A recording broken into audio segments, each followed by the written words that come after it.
என்னோட boy baby symptoms பற்றி நிறைய பேர் என்கிட்ட கேட்டிருந்தீங்க. என்னென்னன்றதை நான் சொல்கிறேன். ஃபஸ்ட்டு வந்து ஸ்டொமக் தான். பெருசாக இருந்தால் வந்து கேர்ள் பேபி, குட்டியாக இருந்தால் வந்து பாய் பேபின்னு சொல்லுவாங்க. எனக்கு வந்து ஸ்டொமக் வந்து குட்டியாக தான் இருந்துச்சு. அதுக்கப்புறம் வந்து கொஞ்சம் ஷார்ப்பாக இருந்துச்சு. அதுக்கப்புறம் வந்து கிரேவிங்ஸ் வந்து சால்ட் இருந்தால் பாய், ஸ்வீட் இருந்தால் கேர்ள்னு சொன்னாங்க. பட் எனக்கு ரெண்டுமே ரொம்ப அதிகமாக இருந்துச்சு. சால்ட்டை விட ஸ்வீட் கிரேவிங்ஸ் தான் ரொம்ப அதிகமாக இருந்துச்சு.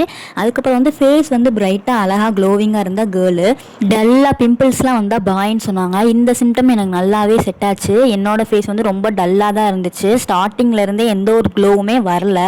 அதுக்கப்புறம் வந்து வாமிட்டிங் வந்து லாஸ்ட் டெலிவரி ஆகிற வரைய வாமிட் வந்தால் கேர்ளு, பாதிலே ஸ்டாப் ஆகிட்டா பாயின்னு சொன்னாங்க. எனக்கு 4 மந்த் வரையும் தான் வாமிட் வந்துச்சு. கழுத்து ரொம்ப பிளாக் ஆச்சு. எனக்கு நிறைய பேர் வந்து இந்த நெக் பிளாக்கை வச்சு தான் உனக்கு பாய் பேபின்னு நிறைய பேர் சொன்னாங்க.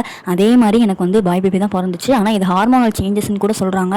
பட் இது என்னன்னு தெரியல. அதுக்கப்புறம் வந்து ஹார்ட் பீட் வச்சு கண்டுபிடிக்கிறது. 120க்கு மேலே இருந்தால் பொண்ணு, அது கம்மியாக இருந்தால் பையன்னு சொன்னாங்க. ஆனால் என்னோட பையனுக்கு ஸ்டார்டிங்கில் இருந்தே 150க்கு மேலே தான் ஹார்ட் பீட்டே இருந்துச்சு. பையனா முன்னாடியே பிறந்துருவான், பொண்ணு தான் 10 மாதத்தில் பிறக்கும்னு சொன்னாங்க. இது எனக்கு சுத்தமாக செட் ஆகலை. ஏன்னா என்னோட பையன் கரெக்டாக 10வது மாதத்தில் தான் பிறந்தான். அதனால எல்லா சிம்டம்ஸுமே எல்லாருக்குமே ஒத்து போகுதுன்னு சொல்ல முடியாது.